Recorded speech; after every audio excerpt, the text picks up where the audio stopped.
Kanchipuram వకుడా silks నాణ్యత మా ప్రాధాన్యత. మదీనాగూడ, మియాపూర్, హైదరాబాద్ లో త్వరలో శుభారంభం.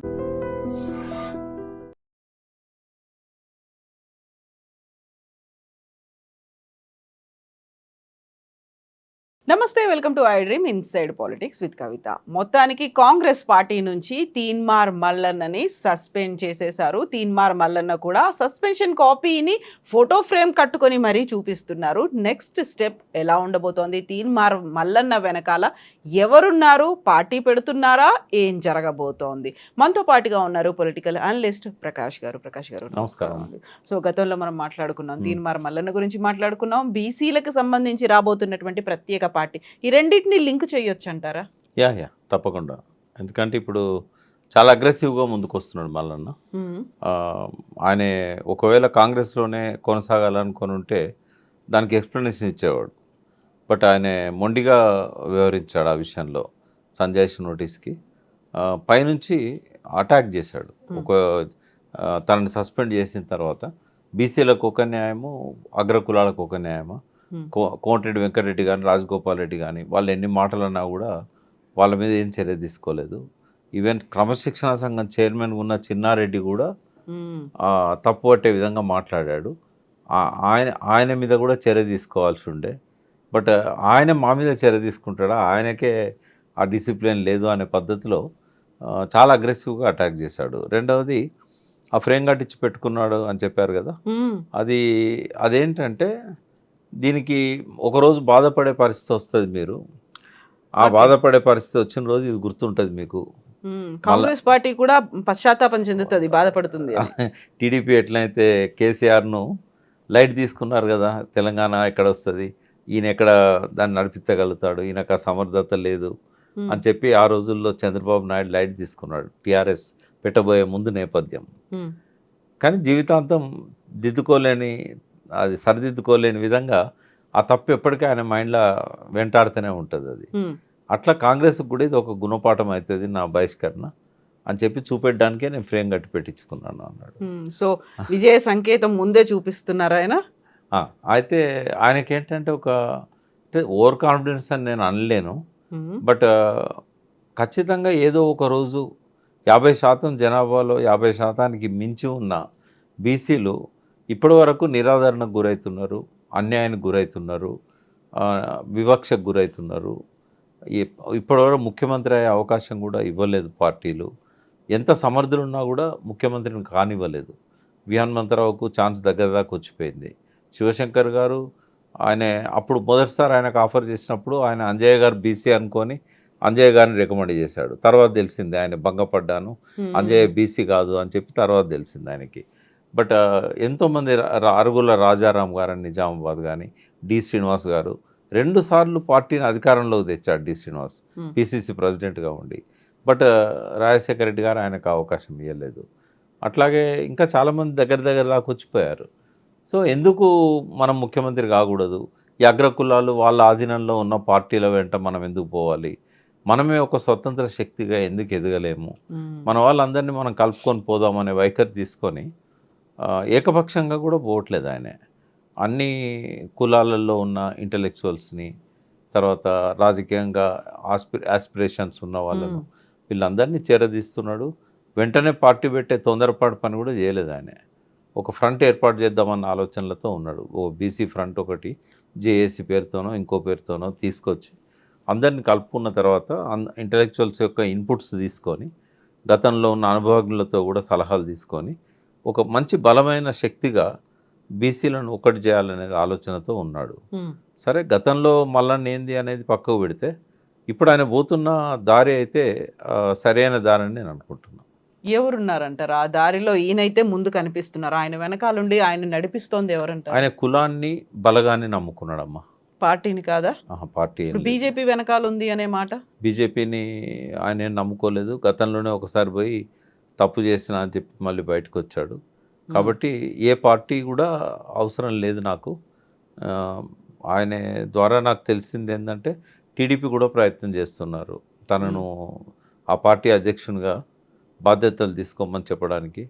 తర్వాత బీసీ వాదంతో ముందుకు వచ్చిన అంటే కాపు పవన్ కళ్యాణ్ కాపు సెగ్మెంట్తోని అక్కడ ఎట్లయితే అధికారంలోకి టీడీపీని తన యూనిటీ ఫ్రంట్ తీసుకొచ్చాడు కదా, మా నరేంద్ర మోడీ గారిని కూడా ఒప్పించి ఐక్యతకు, దాని ద్వారా ఆ రాజ్యాధికారానికి అక్కడ రాగలిగారు. సో ఇక్కడ కూడా జనసేన నెక్స్ట్ ఫేజ్లో తన పార్టీని బలోపేతం చేసుకోవడానికి ఒక ప్రయత్నం మొదలుపెట్టింది. వాళ్ళు కూడా కొంత మల్లన్న దిక్కు చూస్తున్నారు. బట్ మల్లన్న వాళ్ళిద్దరి దిక్కు చూడట్లేదు. మల్లన్న బీసీల దిక్కు చూస్తున్నాడు. ఆయన దినచర్య కూడా పొద్దున్న లేస్తే రాత్రి దాకా పెద్ద నాయకులను కలవడానికి పోవట్లేదు. ఆయన కలవడానికి కూడా ఎవరిని పర్మిట్ చేయట్లేదు. ఆయన ఎంతసేపు బీసీలను నమ్ముకున్నాడు కాబట్టి బీసీ సెక్షన్నే తనతో లేపాలి, తీసుకెళ్ళాలి అనే వైపుగా ఆయన ఆలోచిస్తున్నాడు. ఇప్పుడు బీసీ కుల సంఘాలన్నీ ఆయన వైపు ఉన్నాయా? నాయకుల్లో కూడా Teenmaar Mallanna is the best candidate అనే ఒక ఫీల్ కనిపిస్తోందా? అంటే బీసీలలో 2 రకాల నాయకత్వం ఉంది. ఒకటి ట్రెడిషనల్ లీడర్షిప్ ఉంది. యూత్ ఎవరిది కూడా దాన్ని ఇష్టపడట్లేదు. ట్రెడిషనల్ లీడర్షిప్ అంతా కూడా ఈ పార్టీల చేతుల్లోనే ఉంటారు, ఈ నాయకుల చేతులలో ఉంటారు. కాబట్టి యంగ్ లీడర్షిప్ ఏదైతే ఉన్నదో మల్లన్న అనుసరించే అవకాశం ఉన్నది. ఈ పాత నాయకులంతా ఏ పార్టీలో ఉన్న వాళ్ళు ఆ పార్టీలోనే ఇంకా అడ్జస్ట్ అయ్యే పరిస్థితుల్లో ఉంటారు. మొన్న మాట అన్నాడు ప్రెస్ మీట్లో, ఇంకా మా భుజాలలో బానిస భావాలున్నాయి, ఆ బానిసత్వాన్ని పట్టుకొని వేలాడుతున్న వాళ్ళు ఉన్నారు అని చెప్పి ఒక మాట అన్నాడు. అంటే ఇంకా వాళ్ళు బయటకు వస్తారని అయితే నేను అనుకోవట్లేదు. అది ఆపోజిషన్ పార్టీలో ఉన్న వాళ్ళైనా, అధికార పార్టీలో ఉన్న వాళ్ళైనా, కేంద్రంలో అధికారంలో ఉన్న పార్టీలో ఉన్న వాళ్ళైనా, ఆ బీసీ నాయకత్వం ఏదైతే ఉన్నదో అది బయటకు వస్తుందని నేను అనుకోవట్లేదు. ట్రెడిషనల్ లీడర్షిప్ అది. ఇప్పుడున్న గ్రామాలలో ఉన్న కుల సంఘ పెద్దలు వీళ్ళంతా కూడా ఏదో ఒక దొర చెప్పు చేతల్లోనో, లేకుంటే ఏదో ఒక అగ్రకుల నాయకుడు చెప్పు చేతల్లోనో ఇంతకాలం రాజకీయాలు చేస్తూ వచ్చారు. ఇక వాళ్ళని నమ్ముకొని ఉపయోగం లేదు మల్లన్నకి. మల్లన్న యంగ్ లీడర్షిప్ మీదనే ఆయన ధ్యాస పెట్టాలి. విద్యార్థుల నుంచి ఒక పెద్ద సెక్షన్ ఉంటుంది, యూత్ నుంచి ఒక పెద్ద సెక్షన్ ఉంటుంది. ఇప్పుడు ఎట్లాగో 51 స్థానాలు మహిళలకు రిజర్వ్ కాబోతున్నాయి తెలంగాణలో.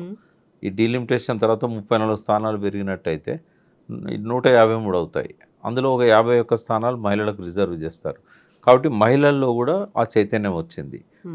ఇంట్రెస్ట్ ఉన్న వాళ్ళు నెక్స్ట్ ఎమ్మెల్యేగా పోటీ చేయాలనుకున్న వాళ్ళు. తర్వాత బీసీలలో చాలామందికి డబ్బున్న వాళ్ళు కానీ, లేదా జనంలో బలం ఉన్న వాళ్ళు కానీ, సంఘ సేవా కార్యక్రమాల్లో ముందున్న వాళ్ళు కానీ, ఈ అధికార పార్టీలలో వాళ్ళకి అవకాశాలు రాక చాలా కాలంగా వెయిట్ చేస్తున్న వాళ్ళు ఉన్నారు. ఈ కాన్స్టిట్యుయెన్సీ వైజ్గా కనుక ఆయన వర్కౌట్ చేసుకోగలిగితే చాలా పెద్ద టీం దొరుకుతుంది ఆయనకు. ఎమ్మెల్యేగా నిలబడాలని వాళ్ళు ఖర్చు పెట్టుకోగలిగే వాళ్ళు కూడా చాలామంది ఉన్నారు. ఇప్పుడు ధనవంతులు లేరని నేను అన్నాను. బీసీలల్లో ప్రతి కమ్యూనిటీలో 100కు పైనే ధనవంతులు దొరుకుతారు మనకి. వాళ్ళలో కొందరు బ్లెస్సింగ్స్ ఉన్నా కూడా దానికి ఫండింగ్కి ప్రాబ్లం ఉండదు. కానీ ఒక కొత్త చైతన్యంతో మీరు డబ్బులు వాళ్ళ దగ్గర తీసుకోండి, ఓట్లు మాకేయండి అనే పద్ధతిలో ఒక వాతావరణం రాబోతున్నది.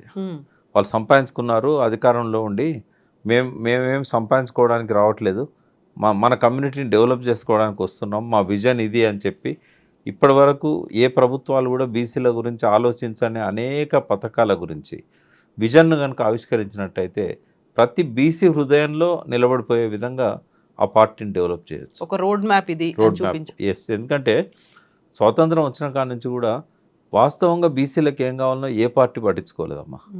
ఇంకా ఎంతో కొంత, అంటే కేసీఆర్ నా దగ్గరని కాదు, కొంత బీసీల గురించి వాళ్ళ జీవన ప్రమాణాలు పెంచాలనే ఆలోచన చేసింది కేసీఆరే. అది మత్స్యకారులకు కానీ, యాదవులకు, కుర్మలకు కానీ, తర్వాత వ్యవసాయానికి సాగునీరు ఇచ్చే విషయంలో కానీ ఎంతో కొంత ఇప్పుడు గౌడ్స్ ఉన్నారు, వాళ్ళకు ఈ బ్రాండీ షాపులలో, వైన్ షాపులలో రిజర్వేషన్స్ ఎవరిచ్చారు? అట్లే వాళ్ళకి అనేక రకాల స్కీమ్స్ వచ్చాయి. అయితే వాస్తవంగా ఇవాళ ఒకసారి మాట్లాడుకుందాం బీసీలకు ఏం కావాలనేది. మొదటి నుంచి కూడా వీళ్ళు, అంటే బీసీ అంటే కూడా ఇప్పుడు ఎట్లా ఉంటుందంటే, తెలంగాణను మేము ఒకటి అనేది, తెలంగాణ సంపన్న ప్రాంతం, సకల వనరులు ఉన్న ప్రాంతం. ఇది వెనకబడ్డ ప్రాంతం కాదు, వెనక్కి నెట్టేయబడ్డ ప్రాంతము అని. ఎవరు నెట్టేశారని? సమైక్య రాష్ట్రంలో కోస్తాంధ్రులు, సీమాంధ్రులు. అంటే అప్పటి నుంచే దుర్దశ మొదలైంది అని కదా.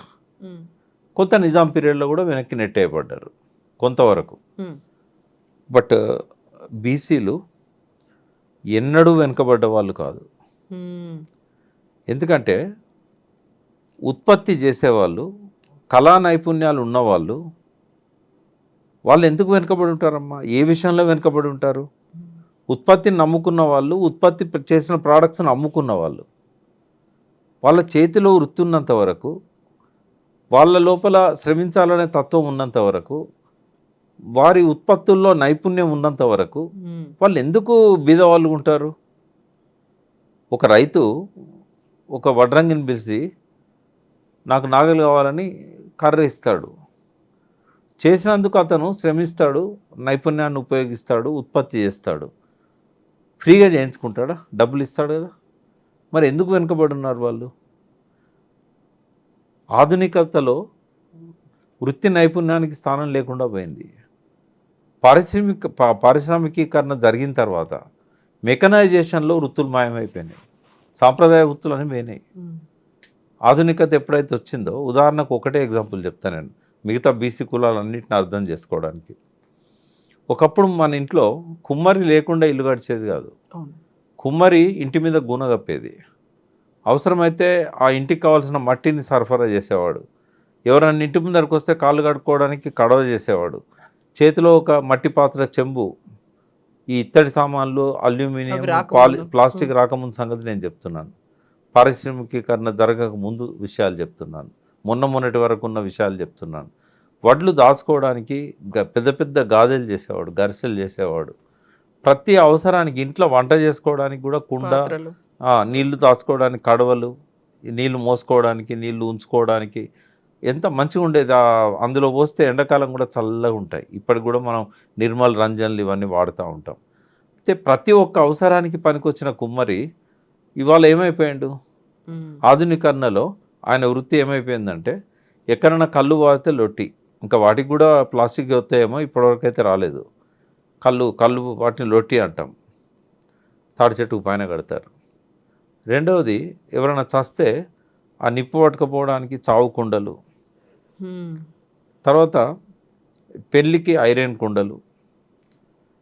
మరి ఇస్రాయల్ ఇన్ని చేసిన కుమ్మరి ఈ 3 కుండలకు పరిమితం అయిపోయాడు. ఉగాది పచ్చడి కుండ.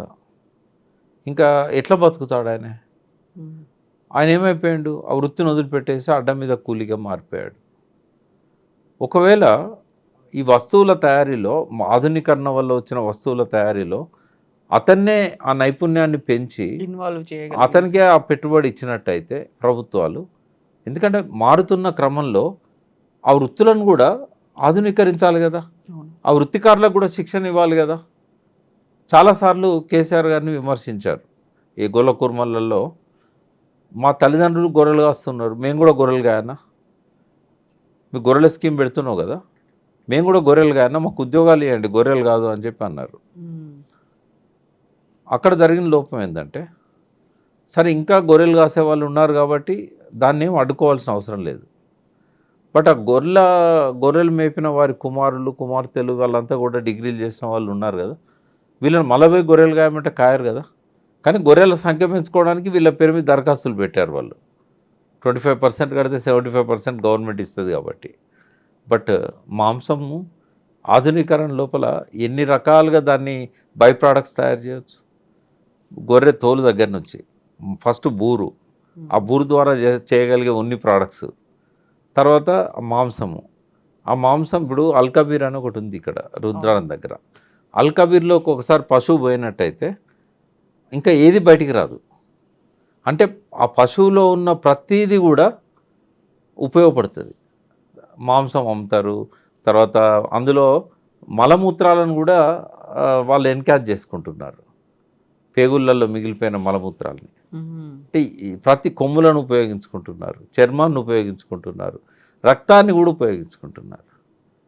మరి అటువంటప్పుడు ఈ గొర్రెలను ఎట్లా కటింగ్ కోసమే కదా అవి పెంచేది, మేకలైనా గొర్రెలైనా లాస్ట్ కోసుకోవడానికే కదా. మరి ఈ బై ప్రోడక్ట్స్ తయారు చేసే మిషనరీని కానీ, ఆ స్కిల్ కానీ ఆ కుటుంబాల నుంచి వచ్చిన యువకులకు ఎందుకు ఇవ్వకూడదు? ఇస్తే వాళ్ళే ఇక్కడ పరిశ్రమలు పెట్టుకొని మాంసం పచ్చళ్ళు కూడా విదేశాలకు ఎగుమతి చేసేవాళ్ళు కదా. అంటే ఆ వైపుగా ఆలోచించలేదు. ఇప్పుడు ఫిషరీస్, చేపలు అమ్ముకోవడానికి చెరువులలో చేపలు పెంచుకోండి అని చెప్పేసి ప్రభుత్వమే కొన్ని కోట్ల చేప పిల్లల్ని నీళ్ళల్లో వదిలేసింది. వాళ్ళు మార్కెటింగ్ ఎక్కడ చేసుకోవాలి? ఏమైంది, కాంపిటీషన్లో రేట్లు పడిపోయినాయి. అంతకుముందు చేపల ధర సగానికి వచ్చింది. ఇప్పుడు ఎక్కడ చూసినా చేపలు అమ్ముతున్నారు వాస్తవమే, బట్ వాళ్ళ ఆదాయము ఇంకొక రకంగా పెంచుకోవడానికి అవకాశం ఇవ్వలేదు. ఆ చేపల ద్వారా కూడా రకరకాల ఉత్పత్తులను తయారు చేయవచ్చు కదా. అంటే ఒక లెవెల్ వరకే ఈ ప్రభుత్వాలు ఆలోచిస్తున్నాయి. ఇంకా డీప్గా ఎవరు ఆలోచిస్తారు అంటే వాళ్ళే ఆలోచించగలుగుతారు. ఆ కులానికి సంబంధించిన వాళ్ళు, ఆ వృత్తికి సంబంధించిన వాళ్ళు, వాళ్ళకేం కావాలనో వాళ్ళే ఆలోచిస్తారు. అందుకే ఈ బడ్జెట్లన్నీ కూడా ఎట్లా తయారవుతున్నాయంటే పార్టీకి ఏం లాభం, ప్రభుత్వంలో ఉన్న నాయకులకి ఏం లాభం, కార్యకర్తలకి ఏం లాభం, అవి స్కీమ్లే వస్తాయి తప్ప ఒక రచ్చబండ దగ్గర ఆ ఊర్లో ఉన్న సబ్బండ కులాలను పిలిచి మీ కులానికి ఏం కావాలి, మీ కులానికి ఏం కావాలి, మీ కులానికి ఏం కావాలి, దానికి ఎంత బడ్జెట్ కావాలి ఇన్వాల్వ్ చేయలేదు ఎవరు. ఇంకా చాకలి వాళ్ళ ఊర్లలో చాలా శక్తి అంతా ఉపయోగించి బండకు బట్టలు చూతాను నీళ్ళల్లో. మిషన్లు వచ్చి ఎంతకాలం అయిందమ్మా? మన ఇళ్ళల్లో మాత్రం వాషింగ్ మిషన్లు పెట్టుకుంటున్నాం. మరి ఇన్స్టిట్యూషనల్గా ఎందుకు చేయకూడదు దాన్ని? ఊర్లో వాళ్ళ బట్టలన్నీ కూడా ఒక కోఆపరేటివ్ సొసైటీ ఏర్పాటు చేసి చాకలి వాళ్ళది, అందులో అది పెట్టేసి బట్టలు ఉతికే కార్యక్రమం ఎందుకు పెట్టకూడదు? ఇప్పుడు మొన్న సింగపూర్, మలేషియా పోయినప్పుడు చూసా. అక్కడ ఏం చేస్తారంటే మనకు అన్ని షాపులు ఉన్నట్టే ఒక షాప్లో అన్ని వాషింగ్ మిషన్స్ ఉంటాయి. వాళ్ళు బట్టలు ఇచ్చినట్టయితే ఒక అరగంట సేపట్లో దాన్ని అంతా ఉతికి డ్రై చేసి ఐరన్ చేసి ఇస్తారు. ఇట్లాంటివి ఎందుకు పెట్టేయకూడదు చాకలి వాళ్ళతో? ఇప్పుడు ఎక్కడెక్కడ నుంచో మంగళ షాపులు ఈ లండన్ నుంచి ఇంకొక నుంచి వచ్చి ఇక్కడ సెలూన్స్ పెడుతున్నారు, కార్పొరేట్ అయిపోయింది. మరి ఇక్కడ ఉన్న మంగళ పిల్లలు డిగ్రీ చదివిన వాళ్ళు, పీజీ చదివిన వాళ్ళు వాళ్ళ దగ్గర పోయి కూలికి పనిచేస్తున్నారు, జీతానికి పనిచేస్తున్నారు. వాళ్ళకి ఎందుకు ఇవ్వకూడదు? అట్లాంటివి పెట్టుకోవడానికి అవకాశం ఎందుకు ఇవ్వకూడదు? కేవలం కరెంటు ఫ్రీ అని చెప్పారు, లేదా ఇన్ని యూనిట్ల వరకు ఫ్రీ అని చెప్పారు, కొంత నామినల్గా కొంత లోన్లు ఇచ్చారు. ఇది కాదు కదా. బీసీలకు ఏం కావాలనేది స్వాతంత్రం వచ్చిన తర్వాత ఎవరు ఆలోచించారు? వాళ్ళ స్కిల్ డెవలప్ చేయడానికి కానీ ఇట్లాంటి వాటికి. ఇవన్నీ కూడా తీన్మార్ మల్లన్న ఆలోచించి అవన్నీ ఇంక్లూడ్ చేసి ముందుకెళ్తాడు. మేమంతా ఉన్నాం కదా, మేమంతా ఉండమా?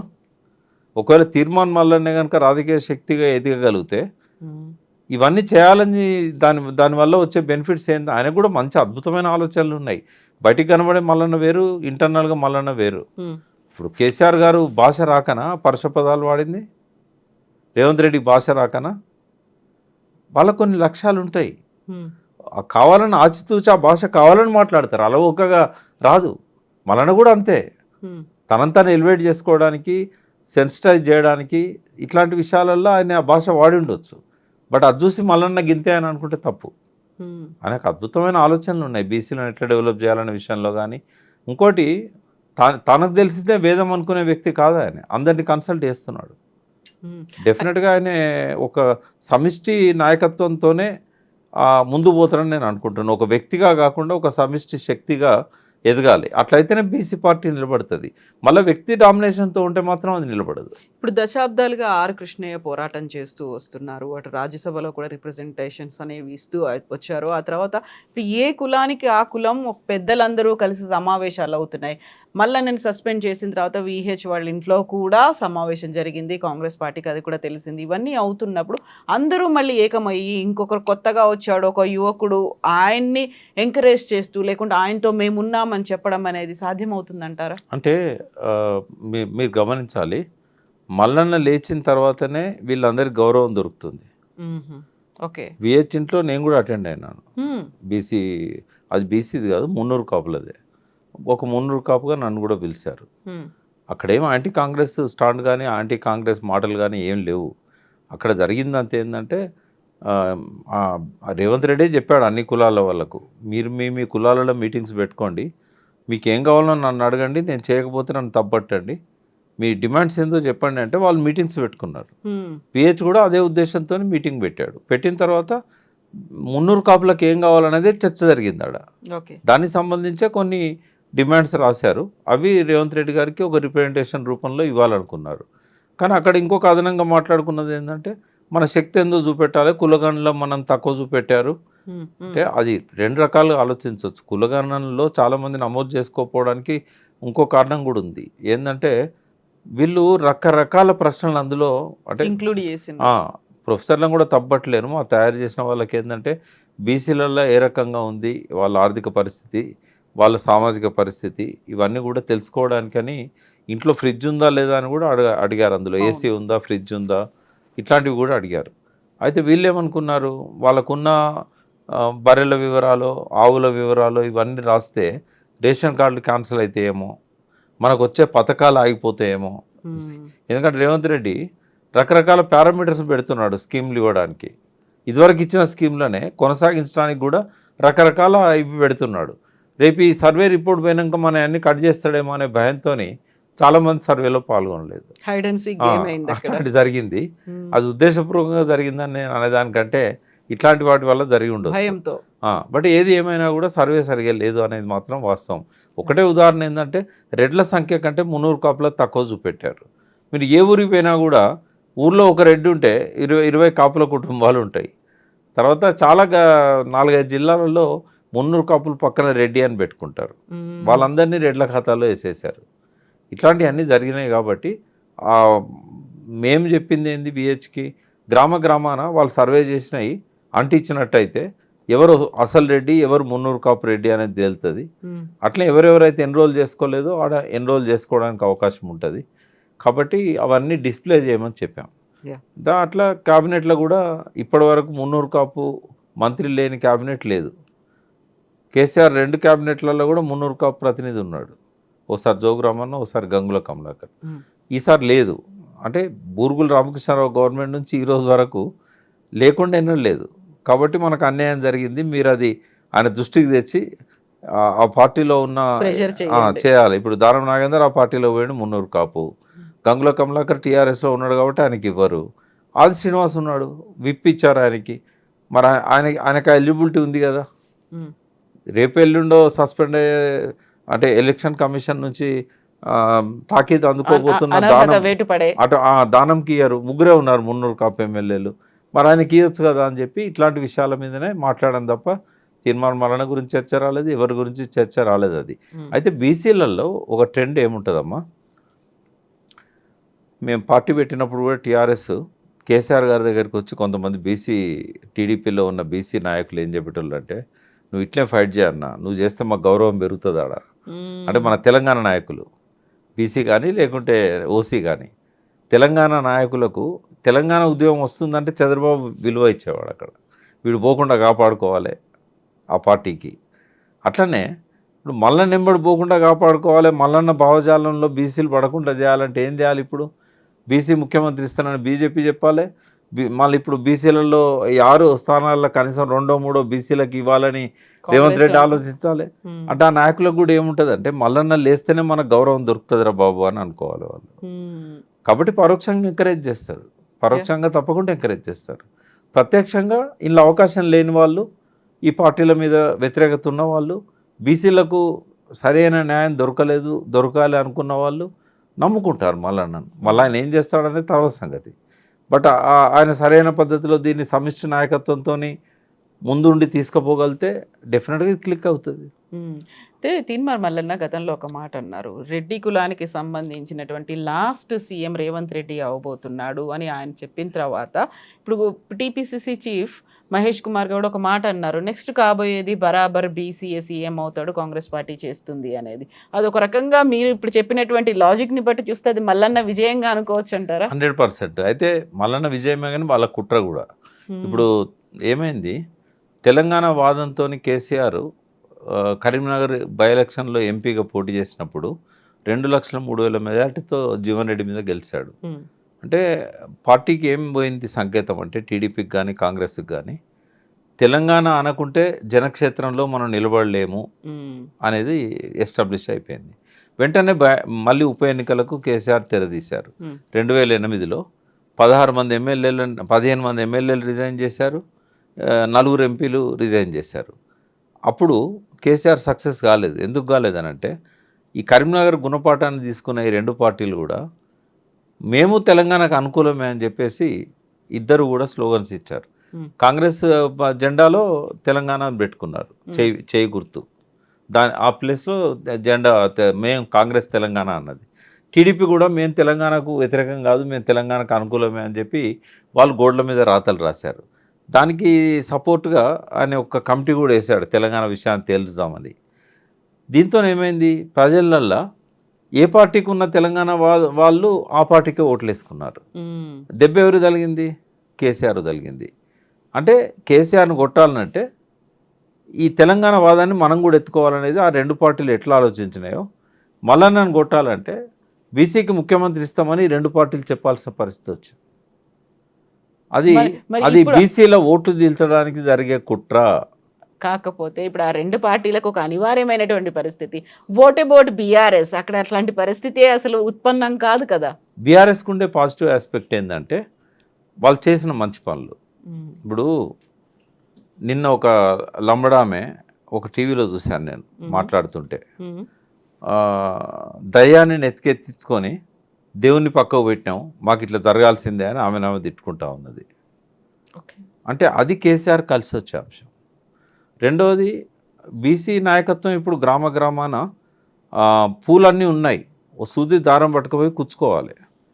కానీ కేసీఆర్కు ఎస్టాబ్లిష్డ్ లీడర్షిప్ ఉంది. హైదరాబాద్ నుంచి గ్రామీణ స్థాయి వరకు ఎస్టాబ్లిష్డ్ లీడర్షిప్ ఉంది. ఇప్పుడు ఎమ్మెల్యేలు ఉన్నారు, పోయిన ఎమ్మెల్యేలు కూడా ఇప్పుడు 7 మళ్ళీ వాపసు వస్తున్నారు. ఎంతమందిని ఆయన తీసుకుంటారో తెలియదు. బట్ ఇదంతా కేసీఆర్ బలం కదా, చేసిన మంచి పనులు కావచ్చు, తెలంగాణ తెచ్చిండనే ఒక క్రెడిబిలిటీ కావచ్చు, లాస్ట్ టైం మనమే ఓడించాం తప్పు చేశామనే ఒక పశ్చాత్తాపం కావచ్చు, ఈ సింపతి కావచ్చు, ఇదంతా కూడా ఆయన కలిసి వచ్చిన అంశం. ఆయన కూడా నేనేం వెనుకబడి లేను అని చెప్పుకోవడానికి బీసీ నాయకత్వాన్ని ఎంకరేజ్ చేస్తున్నాడు. రేపు మొన్న తమిళనాడు కూడా పంపించాడు. తర్వాత వాయిస్ విప్పింది వాళ్ళే 42% మీద. దానికోసం కూడా కేటీఆర్ గారు బాగా మాట్లాడారు. కాబట్టి ఈ వాళ్ళు కూడా మేమే వెనుకపోవన్న పద్ధతిలోనే టీఆర్ఎస్ మేనిఫెస్టోలోనే ఉంది 51% బీసీ ఎస్సీ ఎస్టీ మైనార్టీస్కి మేము పదవులు ఇస్తాము అని. కాబట్టి ఒక పోటీ అనేది ఉంటుంది, ఒక హెల్దీ కాంపిటీషన్ అనేది ఉంటుంది. బట్ రేపు వచ్చే బీసీ పార్టీ ఐక్యంగా ఉండగలుగుతుందా, అందరిని ఐక్యం చేయగలుగుతుందా, ఇందాక నేను చెప్పినట్టుగా ఒక మంచి విజన్ను బీసీల కోసం ఆవిష్కరించగలుగుతుందా, వాళ్ళకు ఒక నమ్మకం కలిగేలాగా. అంటే ఒక విజేత ఎప్పుడు కూడా భిన్నమైన పనులు చేయడు, కానీ భిన్నంగా చేస్తాడు. శివకేర గారు చెప్పినట్టు, అంటే భిన్నంగా ఎట్లా చేయగలుగుతాడు మల్లన్న, ఒకవేళ మల్లన్నే ముఖ్యమంత్రి అయితే ఎట్లా చేయగలుగుతాడు అనేది చూస్తారు కదా. కాబట్టి ఇవన్నీ విషయాలలో కూడా ఆ రకంగా ఆయన ఎదగగలిగితేనే వీళ్ళకు సమంగా పోటీ ఇవ్వగలుగుతాడు, లేదా పోటీలో ఉండగలుగుతాడు. ఒకవేళ రాజకీయ ఎత్తుగడతోని ప్రీ పోల్ అలయన్స్ పెట్టుకుంటగలిగితే ఆ బీసీలది ఒక 10% 15% ఆడైనా కూడా బీజేపీ లాంటి పార్టీలో లేకపోతే టీఆర్ఎస్ లాంటి పార్టీలో ఆయనతో చేయగలిపినట్టయితే డెఫినెట్గా అధికారంలోకి రాగలుగుతారు. ఒకవేళ పతనమవుతున్న కాంగ్రెసే కలుస్తుందా, ఓపెన్ ఉంటుంది కదా, ఎవరితో కలిస్తే అధికారంలోకి రాగలుగుతాం అనేది మల్లన్న ఆలోచిస్తాడు. మల్లన్న పేరు ఎందుకు తీసుకుంటున్నా అంటే ఇప్పటివరకు నాకు తెలిసినంతవరకు స్వాతంత్రం వచ్చిన తర్వాత బీసీలకు ముఖ్యమంత్రి అయ్యే అవకాశాలు వచ్చినాయి కానీ కాలేకపోయినలు, కానీ నేను ముఖ్యమంత్రి అవుతాను అని చెప్పిన మనిషి లేడు ఇప్పటిదాకా. లేడు కనీసం ఓపెన్గా స్టేట్మెంట్ ఇచ్చిన నాయకుడు లేడు. నేను డి శ్రీనివాస్ 2 సార్లు పిసిసి ప్రెసిడెంట్గా ఉండే అధికారంలో కాంగ్రెస్ని తీసుకొచ్చినప్పుడు నాకు ముఖ్యమంత్రి పదవి ఇవ్వాలని ఒక ప్రెస్ మీట్లో చెప్పాడా? కేశవరావు గారు చెప్పారా? వి హనుమంతరావు అక్కడ పోయి పైరవీలు చేసుకున్నాడు కానీ ఆయన చెప్పలేగా. అరుగుల రాజారాం గారు చెప్పలే కదా. నేను అప్రిషియేట్ చేసేది మల్లన్న అక్కడ. అంటే ఎప్పుడు నేను యూత్కి ఏం చెప్తానంటే, మీకు డ్రీమ్స్ ఉండాలి. అబ్దుల్ కలాం చెప్పినట్టు dare to dream, strive to achieve.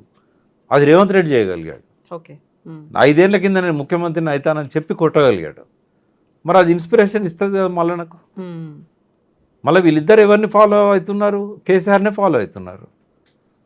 ఒక రాజకీయ శక్తిగా ఒక బక్కపల్చని వ్యక్తి, 10 మంది కూడా ఫాలోయింగ్ లేని వ్యక్తి, చేతిలో డబ్బు లేని వ్యక్తి, కులబలం లేని వ్యక్తి తెలంగాణను సాధించడమే కాక 2 టర్మ్ ముఖ్యమంత్రి అయిండు. అదే కదా వాళ్ళని ఇన్స్పైర్ చేసింది. ఆయనే కదా రోల్ మోడల్. అందుకే ఆయన మాట్లాడే మాటలను కాపీ కొడతారు, సామెతలను కాపీ కొడతారు. తెలంగాణ ప్రజలకు కనెక్ట్ కావాలంటే ఎట్లా మాట్లాడాలనో ఆయన దగ్గర నుంచి తీసుకుంటారు.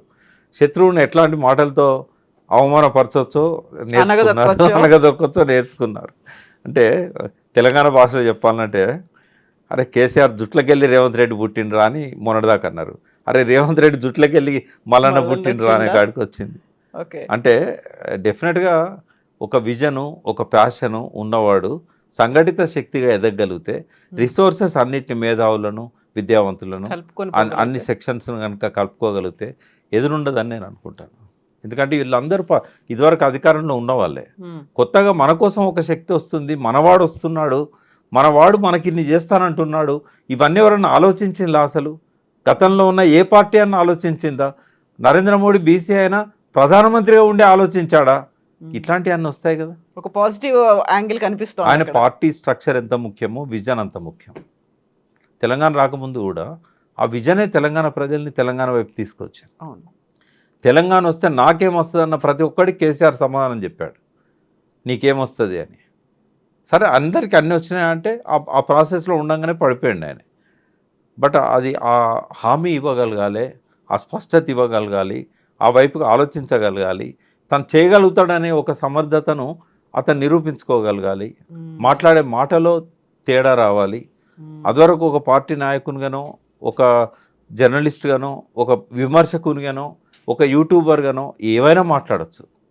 కానీ ఒక ముఖ్యమంత్రి స్థాయి ఆశిస్తున్నావు అని అంటే ఆ ప్రాసెస్ అంతా మారాలి, ఆ భాష మారాలి, ఆ ఉందాతనం రావాలి, ఆ నమ్మకాన్ని ప్రజల్లో ఇవ్వగలగాలి. అది ఇప్పుడు ఆయన ముందున్న ఛాలెంజ్. తను మార్చుకోగలగాలి. అప్పుడే ఆ బీసీలలో ఉన్న వాళ్ళు కూడా ఇతను ఏకఛత్రాధిపత్యం చేసే వ్యక్తి కాదు, అగ్రకుల నాయకుల్లాగా అహంకారం లేదు, అహంభావం లేదు, ఇతను మనవాడు, మట్టి బిడ్డ, మట్టిలో నుంచి వచ్చినవాడు, ఓ దళితురాలను వైఫ్గా స్వీకరించినవాడు, అందరితో పాటు పేదరికంలో పెరిగినవాడు, ఇతనికి మన బాధలు తెలుసు, ఇతనికి మన గురించి బాధ్యతలు ఉన్నాయి అని గ్రహించగలిగే విధంగా ఆయన లీడర్షిప్ని ఆయన మోల్డ్ చేసుకోగలిగితే డెఫినెట్గా తెలంగాణ ప్రజల్లో ఒక వైబ్రాంట్ కల్చర్ ఉంది, వాళ్ళు ఎత్తుకుంటారు నెత్తికి. ఎస్ అండి, thank you so much Prakash గారు. ఏం జరుగుతుందో చూద్దాం. Thank you.